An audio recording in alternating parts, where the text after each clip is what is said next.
Hello team, welcome to another ATP Geopolitics video with myself, Jonathan MS Pearce. This is Ukraine War News Update for the 9th of April 2024. I'm a little bit behind today. It's Easter holiday still with kids around and family and stuff. So apologies. It is also a day, again, full of lots of Ukrainian war news. Let's go straight to the Ukrainian General Staff figures for the Russian losses for the day before. And as ever, all the usual caveats apply. You can find them in the description to this video below. 800. Oh, by the way, a little bit of a heads up. I am doing a live with Greg Terry later today. I need to go and sort out the timing for that. But it's likely to be UK evening time. But we'll see. Maybe quite late, maybe into the night. Anyway, 850 personnel lost is a fairly high number, pretty similar to what we saw yesterday. 23 tanks, that's very high for tank losses in a single day. I mean, just this last week, this is how incredible the difference is between the stocks of Russian equipment and a nation like the UK. Do you think UK? Yeah, that's a pretty sizable army, surely. We're one of the highest spenders on defense in the world, but we're nowhere near what the Russians have. Like, the last week would have basically put us out of any conventional war in terms of tank losses. We would have been like, got no tanks left. That's 1 week, and our tanks are done. This is like the second year, so this is what, 110 weeks worth of what, more than that now, of Russian losses, and they're still on one day have lost 23 tanks. Now, some of those might be damaged. They're recovering tanks, possibly at the rate of 10% of vehicles are recovered. Are they fixed? Are they brought back into play? Who knows? But 23 tanks in one day is huge. 45 armoured personnel vehicles. Now, all of these might not be lost. Some of these might be just damaged. Just a bit of T-cut, buff them up, and they're back on the road. But 45 APVs and 30 artillery systems. It's probably time we do another Dell's data analysis soon, just to see what's going on there. So no multiple launch rocket systems, 2 anti-aircraft warfare systems lost yesterday. 71 vehicles and fuel tanks is a phenomenal loss again in that category, and we've seen that over the last week that has tipped up into very high numbers, certainly on one of the days, and generally been fairly consistently high anyway. One piece of special equipment there. So let's look at Andrew Perpetua's lost stats, because these are pretty phenomenal. Is this at least somewhat backed up by open source intelligence? We missed out his list from yesterday, so I have 2 lists that he pretty much published back to back. So he did it on the same thread. We'll start with the list from yesterday, and already you can see that is what, a 6-to-1 loss ratio. Yeah, probably about 6-to-1 loss ratio. That is phenomenal. So what did the Ukrainians lose? Well, it appears that they have lost a Starlink. I mean, is that worth including there? I don't know. M777, a Bradley, a Humvee, Max Pro, Kozak. So a number of sort of mine-resistant ambush protection vehicles and a Bradley damaged. Most of those are damaged, though. The Humvee destroyed. Loaf and pickup truck destroyed. So not really particularly high value. It's interesting that the Russians have an R330ZH Jetel decoy being destroyed there. That's the first one of those. That's a really high value system that they have had blown up, but it's a decoy. But they have lost a Pol 21 surveillance comm system to a GLSDB. Interesting usage there. We have a boat, a number of bits of artillery, including 1 multiple launch rocket system there, a number of tanks, T-72, T-80s, and a T-90M, so another breakthrough tank, the most recent best tank they have. That one's only damaged. 4 others, though, damaged or abandoned or destroyed. 3 damaged. Infantry fighting vehicles, a number of those of different types, mainly destroyed, and then quite a lot of civilian vehicles, trucks, and ATVs, and that will go towards these high figures of vehicles and fuel tanks. So that is from 2 days ago, and there's likely a delay on getting these as well. So when the general staff say something, that's probably going to be a 24 to 48 hour plus delay on seeing them turn up on the socials, if indeed they do. But that's just huge losses. Again, it's just another massive losses for the Russians. And then we look to the second day, which is yesterday, because we have two of these now. And we can see that, again, the losses are very much in favour of the Ukrainians in terms of numbers. So we've got about a 4-to-1 loss ratio, something like that. And there are a couple of decoys at the bottom. Interesting that the Ukrainians had 2 S-300 decoys hit by tornado airstrike. We strongly believe this to be a decoy due to lack of secondary detonation. In fact, I have one of those on my videos sources I'm just about to show you, and I would agree with that, although you can't be certain. It could just be that none of the munitions blew up. But when you almost always, when you see a TEL, like these transporter erector launchers that are hit, it is very rare that there isn't some secondary explosions. Then what else have the Ukrainians lost? Some unknown tanks, BMPs, trucks, SUVs. Nothing really high value at all in their losses of actual confirmed definite losses that aren't decoys. So it's fairly low value there. The Russians, a Lear 3 electronic warfare system hit by Gimlers. So Gimlers are doing some damages on electronic warfare. Over the last 3 or 4 days, we've seen an awful lot of Russian electronic warfare and surveillance and comms equipment taken out. We go on to the tanks. Quite a few tanks there of varying types. Only one piece of artillery. Infantry fighting vehicles, the usual range, and lots of them again. I mean, you just take for granted. You just kind of whiz past these. But when you've got sort of a dozen infantry fighting vehicles confirmed loss, what is going on a daily basis? And then all these trucks, ATVs. So you've got four-wheelers and Desert Cross 1003.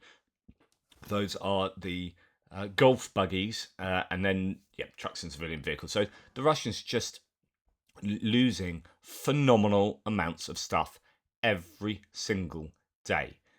The question is, how sustainable is that? I mean, we know they're running out, and lots of people take the mickey out the term running out. What running out means is they're running through the stocks at a rate that is unsustainable, such that when they continue using that stuff, they don't use it to the same degree that they were using it previously. And so each successive month, it becomes more and more difficult for the Russians to commit to massive attacks. And they are not in as good a equipment position now as they were last month, as they were 6 months ago, as they were 2 years ago. They are building new things, or they're certainly refurbishing ones that have been either damaged or pulled out of long-term stocks. They are building some new equipment. The question is, are they as well kitted out as the equipment they would have been building over 2 years ago? Now, something else that happened yesterday that was big news, almost reported. I had it listed, but the geopolitical video was too long. I was just going to say that in Kaliningrad, the Baltic exclave, the Russians have lost a ship. Another boat of Russia's navy is thought to have caught fire. While there's no confirmation, Ukraine media sources in intelligence report that the small missile ship Serpukov suffered damage while in Kaliningrad. Serpukov says Anton Gerashchenko, a Russian missile ship, has been put out of order by a fire on the 7th. Serpukov is a Russian vessel of Project 21631, Buyan M, launched in 2015. Due to fire inside the missile ship, its communications and automation equipment were completely destroyed. Restoring its combat capability will require a long time. Actually, it's been caught on camera, the beginning of the fire. Lots of people. So I think Ukrainian intelligence might have claimed that they were involved in this. And then other people saying, well, actually, the fire was initially caught on camera and it looked like a phone battery starting a fire. So case closed, it wasn't the Ukrainians involved in doing this, but who knows? Nonetheless, the latest is that it will take a long time to repair the Russian vessel. But that is according to Ukrainian sources. The Russian missile ship Serpukov, says Kiev Independent, reportedly set on fire. Okay, that could be up for grabs. Will be difficult to repair under sanctions pressure, according to Dmytro Platenchuk, Ukraine's Navy spokesman. Yes, yet today, actually. When such ships are being built, it's no secret that just like in airplanes, there were few Russian parts in them except for cables, metal, and crew, Platenchuk said on national television. Andrei Yusov, a spokesperson for the Ukraine's military intelligence agency, said that Sapukov is afloat, but it will take a long time to repair the damaged modern equipment. Quote, Russia was probably planning to move it to the Black Sea, considering the losses of the Black Sea fleet. Of course, how easy that would be is, well, I mean, it would be very difficult because of the Montreux Convention, where they can't move through the Bosphorus Straits, and I don't think that's one you can get. No, I doubt you can get that through the rivers. Somehow picked out. Although it's a small missile ship, I don't think it's one you can easily pick up out the water. But who knows? What do I know? Right, then when we go to all the different video feeds of stuff getting blown up and whatnot, is there anything we can learn? Well, we can pretty much work out that Novomykhailivka is just a graveyard of Russian equipment. They are grinding gains in Novomykhailivka, which is on the southern part of the Eastern Front line. Here's a compilation of recent footage and some a bit less recent of attacks in Novomykhailivka area. The 79th Air Assault Brigade doing a lot of damage. There's just a lot of Russian equipment blown up variously here. Just incredible the amount of footage that's coming out.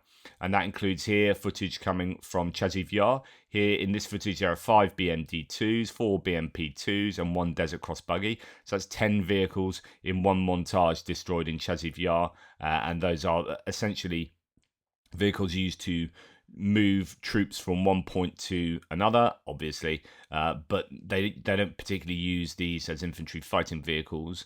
They'll just drop the troops off and then scarper, but they're hit and taken out in those maneuvers. It's just exceptionally expensive for the Russians, even though they are making grinding successes. Here's that garage I showed you the other day getting hit by a HIMARS, Gimlers or similar, and it was some pretty spectacular footage.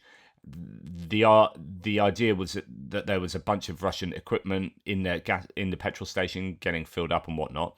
There's now footage from the ground of what took place there, and there were, I can't really show you the footage, but there definitely were military vehicles there, and it looks like there might have been Akhmat or Chechen fighters, and quite a bit of kit under there. I presume it's high value kit, because it would be odd to strike that with Gimlers, would it be? I don't know. Maybe that it's the fact that there's a nice collection of stuff there that you can hit it all at once, and if the petrol station went up in flames, which it didn't seem to do actually, then you'd have the added benefit there of destroying all of that equipment even more. But yeah, it does look like quite a bit of equipment was caught under the petrol station. You can check all these videos out more freely by clicking on their links in the description below. I get in trouble if I show too much of this stuff. We have a Lear 3 electronic warfare complex destroyed in the Zaporizhia direction by the Ukrainians. They're getting taken out. So as I say, they seem to be targeting these electronic warfare systems a lot at the moment. I don't know, it might just be anomalous week, but there's been a massive uptick from what I can see in electronic warfare and comms equipment being taken out. As someone rightfully asked, how many of these do they have? Every day I watch videos of equipment being destroyed. I wonder why they can still fight. I mean, they just, like I said earlier, they it's incredible. Like for a nation like the British, we'd be out of this war 2 years ago, right?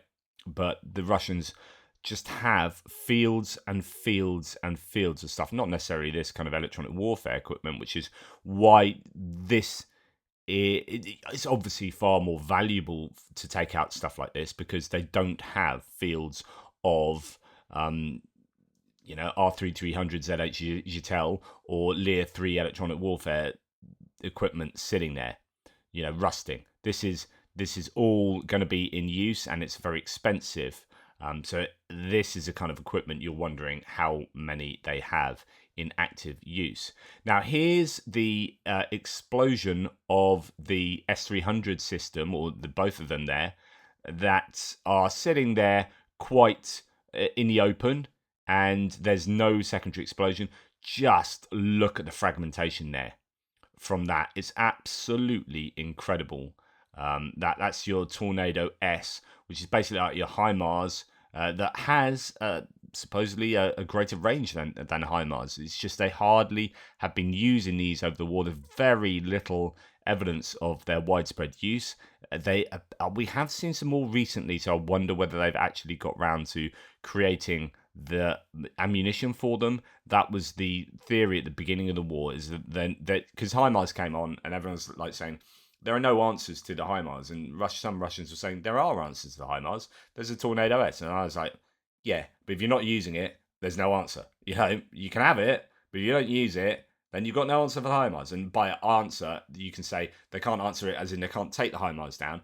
That's one way of answering it, or answering HIMARS in like, well, we've got that too. And they do have it too, and they're starting to use it a little bit more widely. Here, no secondary explosions with anything there. So that is the belief that they were decoys just sitting out there fairly obviously. Who knows? They could be S300s, in which case that's a massive loss. You'd presume they'd be taken out with that amount of shrapnel flying around, or tungsten ball bearings, or whatever they have in the Tornado S munitions ordnance. Right, moving on to distance strikes here. Standoff munitions. Tim White says that the Russians attacked Ukraine with 20 attack drones, and all of them were shot down. So they're having generally really good interception rates for Shaheeds at the moment.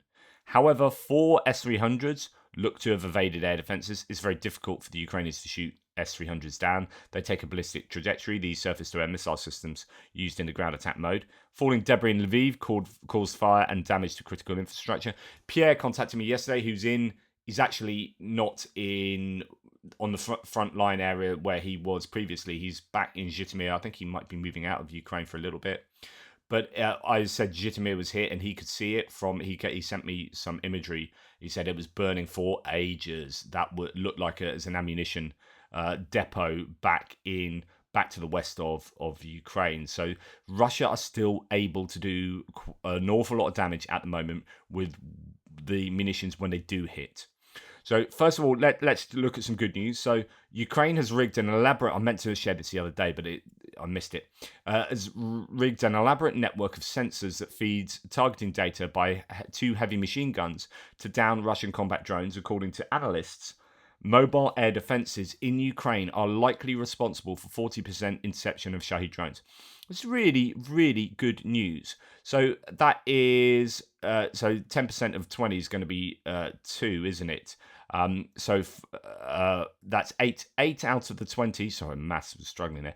8 out of the 20 that were taken out last night, if those stats are correct, would have been taken out by basically heavy machine guns, essentially the cheapest. That might include Gepards and whatnot, but the cheaper end of the air defense systems, which leaves the rest of the 12 to be taken out by more expensive things. But even then, you've got manpads. It's not like they're going to be taken out by Patriots. You've got obviously Santi and Patriots at the top end, but then you've got like Nazams, and then you've got Krotal and Hawk, and all these different systems that going back down that whole spectrum of air defense in terms of expense of the ordnance. So they will be wanting their systems to allow them to shoot them down with the cheapest air defense possible. So that's really good news there. Now we see interestingly an old S-125 air defense system at work. Here, if we go back to the beginning, and it will suddenly turn off the mute. But you can see that air defense system firing up there. Quite impressive. Some of those old rockets are really sizable things. But yeah, that's working to take out drones. There's a couple of bits of footage coming out recently of S-125s. Anyway, moving on. So what did Russia succeed with? Well, there are airstrikes on Sumy, that means with the aviation, those guided glide bombs, and Zaporizhia regions, leaving civilians dead and injured. Russian glide bombs hit the center of Ukraine's northern town and other infrastructure objects, killing at least 4 people. These are just a nightmare at the moment. The footage coming out of the impacts of these guided glide bombs is terrible. And this is what Ukraine have to deal with: ballistic missiles, and guided glide bombs, and those are such a problem. But guided glide bombs are arguably even more difficult to deal with in terms of air defense. I mean, they claim they're working on a way of doing that at the moment, but how far off is that? What they really need to do is destroy air bases where these planes take off from. That's what they need to do, and we need to be enabling them to do that rather than drawing ourselves our own red lines and saying, well, you can't use our equipment into Russia. Why the hell not? It just annoys me. Anyway, Poltava was hit. That's a little bit further back from the front line. Poltava is it between Kiev and the front line, basically. So that was being largely hit. We have other places as well. Pokrovsk, which is behind Avdiivka, that's kind of where the Russians want to get to. And anyway, because it's getting closer and closer to the front line, Pokrovsk is getting absolutely hammered. That the Médecins Sans Frontières offices were hit there the other day, as I reported. Anyway, 5 people were wounded by Russian shelling, says Vladimir Filashkin, head of the regional military administration. There, in total, Russia fired 10 times at the region's settlements over the past day. It's just getting attrited over time, ground down as a town, rather like we've seen with Bakhmut, Chasiv Yar, Sloviansk, Kramatorsk, Konstantinivka, Druzhkivka, all of these places, as the front lines grind ever closer to them, they are in range of more and more ordnance.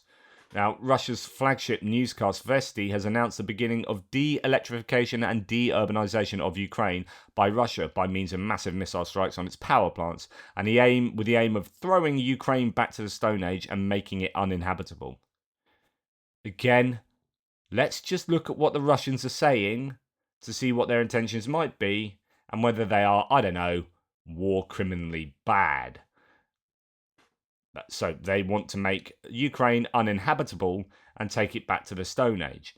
Take that to the frickin' UN. Let's get something done about these Russians saying this, or about the Russians doing it. Russia has damaged 80% of Ukraine's non-nuclear power plants, including half of its hydroelectric ones, and multiple substations over recent weeks. This is terrible. So the Russians are absolutely succeeding in crippling Ukraine's energy infrastructure this time round in a way that they didn't 2 years ago. And I'm positive this has a lot to do with Chinese aid in terms of military intelligence, satellite imagery. They are able to, or they are more willing, the Russians, to use their best missiles like the Kinzhals. They've made more of them, these hypersonic missiles that are much more difficult to shoot down, or ballistic missiles in general. They are just being cleverer with the way that they are going about hitting Ukrainian targets, and I think cleverer in the way that they are targeting in general. This is a huge challenge. Russia are prevailing in some ways in this war at the moment. And, then you look at what other propagandists say, which is the will of the nation must be broken. Russian propagandists say that Kharkiv must be destroyed. Just again, listen to what they're saying. As they slowly reduce Kharkiv to rubble, and the energy infrastructure in the nation as a whole, it's about de-electrification, de-urbanization, throwing Ukraine back to the Stone Age, and that includes Kharkiv. That needs to be destroyed so that the will of the nation is broken.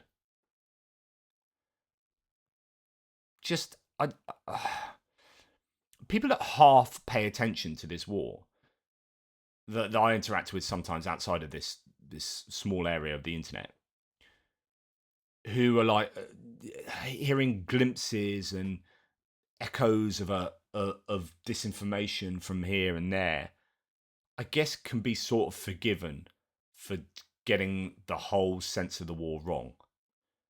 But for anyone that's got access to the full range of information, should be under absolutely no doubt, as I always say, who the bad guys are in this war.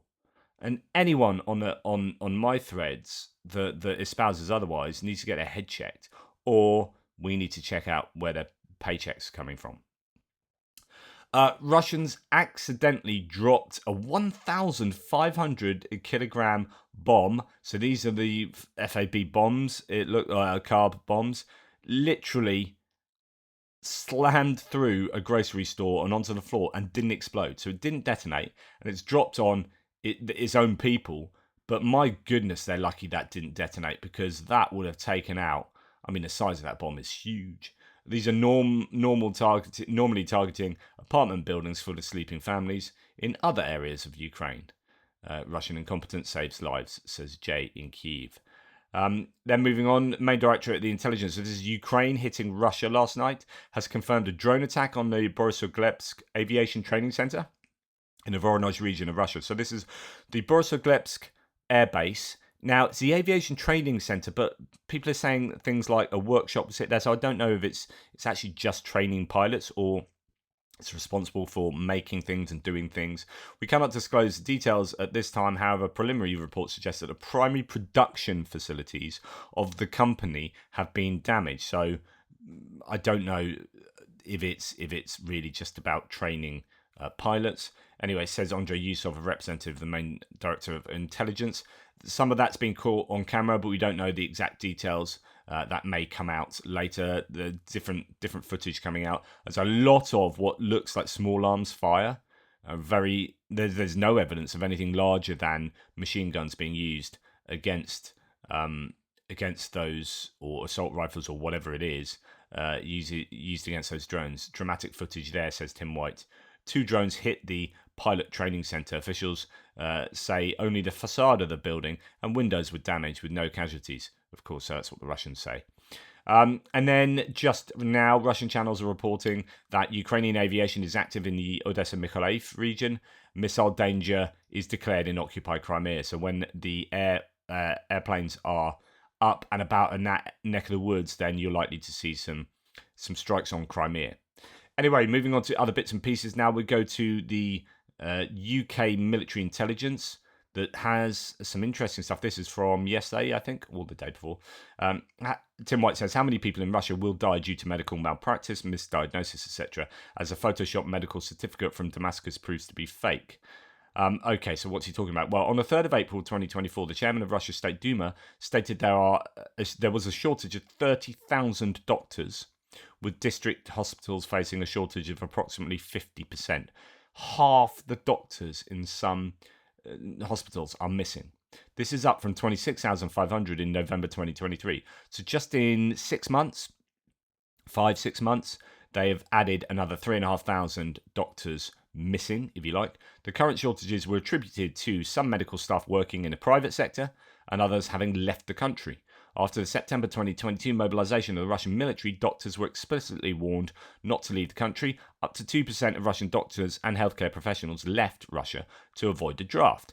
The increased work demands from fewer available doctors has contributed to some of the further reductions. This is a classic vicious cycle where life is hard, things are difficult, and then you lose people doing that job, so you have to pick up the slack from where they left, and it becomes even more difficult, so you quit, and then someone else has to pick up that slack and the slack from before, and it keeps getting worse and worse and worse until you have a mass recruitment that sorts that out. Anyway, to continue, the increased work demands from fewer available doctors has contributed to some of the further reductions. An estimate from January 24th highlighted in the previous 15 months that the number of doctors declined by 7,500, blaming long hours and low pay. According to the Centre of European Policy Analysis, to address this shortage, Russia has been recruiting from African nations with little validation of qualifications apart from self-certifying declaration. The major resource and financial commitment of supporting Russia's war in Ukraine is negatively affecting a range of civilian sectors that serve the Russian population. The numbers of healthcare professionals in Russia will continue to decrease throughout 2024. Externally sourcing medical staff with limited checks on qualifications creates the potential for clinical delivery degradation. This is good news for Ukraine in terms of, or anyone supporting Ukraine, in terms of, you want Russia to start falling apart at the seams so that people inside Russia start getting up in arms about the whole state of affairs. And if they can connect the dots and blame the war for whatever issue there is, in this case, healthcare provision, then you see the war becoming less and less popular, and with it, Putin's popularity would surely drop. Talking about popularity, let's look at Ukraine. So Ukrainian optimism is high, but it is waning. 88% still believe in victory over Russia, down from 94% in 2023. 77% of Ukrainians support joining the EU and NATO. Only 2% want to join a customs union with Russia, Belarus, and Kazakhstan. Still 2%. 45% of Ukrainians believe that Ukraine will regain all territories from within its internationally recognized borders, including China and Donbass. So this is where things are changing a little bit. People are starting to think, right, we've been going on for 2 years. America's not helping for 6 months. Russia is being helped by China. Russia is undermining European institutions and elections. And we have Slovakia and Hungary are looking like they're not on our sides, and increasingly Serbia as well. How does this? Where does this leave us in Ukraine? How does it affect my perception of the war? 45% of Ukrainians believe that Ukraine will regain all territories from within its internationally recognized borders, including Crimea and Donbass. 51% of Ukrainians believe that corruption is a higher threat than Russia's military aggression. Wow. 46% believe that the biggest problem is Russia's military aggression. So that is a perception that definitely needs addressing. So anyway, yeah, some interesting stats there. Ukrainian hackers have destroyed a data center used by the Russian military industry, possibly connected to security services of Ukraine. The hackers destroyed a data center used by the Russian military, energy, and telecommunications industries. Sources in the SBU told the Kyiv Independent yesterday more than 300 terabytes of information of data were destroyed. The sources said this included 400 virtual and 42 physical servers that housed internal documents, backup copies, and other programs through which clients remotely managed production at their enterprises, according to the sources. According to these sources, more than 10,000 entities involved in the Russian military industry stored their data in the targeted cloud service, owencloud.ru. Now, this is really good news. This is the kind of thing Ukraine needs to be able to do, but also protect against that being done to them by the Russians, in order to, again, make things very difficult domestically within Russia, not only for the war effort directly. So if you're affecting military data centers, then that's going to affect the war effort, prima facie affect the war effort, but you also want to just undermine the consistency of how everything else works within Russia in the industrial and commercial sectors as well. So, that is something the hackers are doing at the moment. Freedom of Russia Legion, fighting against Putin, today claimed that locals in Belgrade came to their assistance when they recently attacked into the area. Of course, take that with a pinch of salt. No proof, but there is hearsay regarding that. But interesting that may have been the case. Okay, I reported Vitaly Robertus was found a month ago, dead. Now, the story's back on the agenda, says Tim White. The suicide of another former Lukoil executive. So this is Vitaly Robertus. What's new is that Russia's suddenly posthumously naming him in a bribery case along with a colleague. Murder or suicide, impossible to say. How convenient he's now being blamed for something.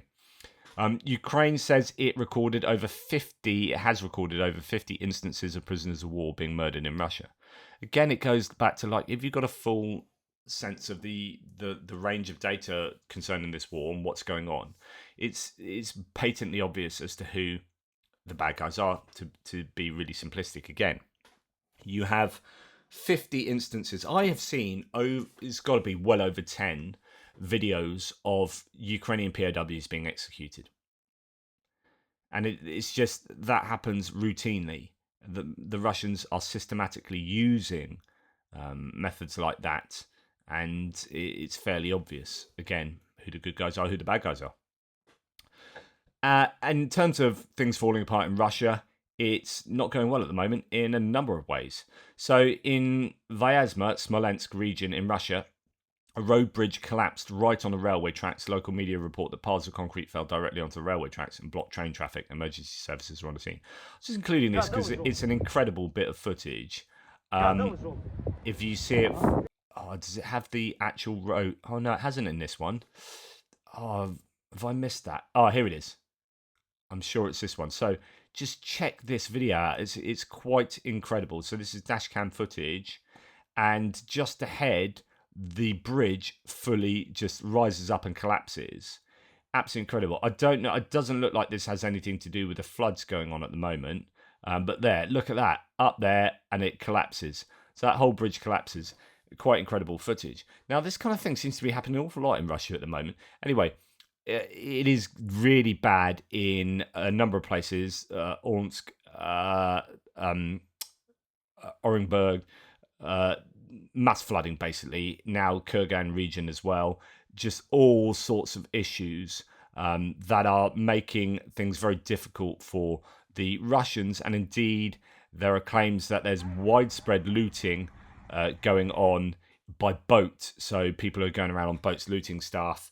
It's not looking good inside Russia in a number of places. And again, it's going to be like, okay, can we spend money on ourselves? The reason I include stuff like this is like, we need to spend money on our own infrastructure rather than spending money on building tanks and sending them to Ukraine and then getting blown up and having all our men sent to Ukraine and getting them killed, rather than working on infrastructure projects to support our own regions, like dams that don't collapse. If you've got, like, what is it, 3 dams have collapsed or something, there's something is going wrong inside Russia when we see footage like this, as a result of what many are claiming is underfunding, very poor. There was even claims that they were eaten through by rats or something, was one of the official claims. Just absolutely ridiculous. Anyway, I don't want stuff like this to happen, but I don't want this war to happen. So if things like this expedite an end to the war, then, so be it, I guess. Anyway, let me know what you think. Please like, subscribe, and share. Really appreciate your support. Take care, and I'll speak to you soon. Toodle pips.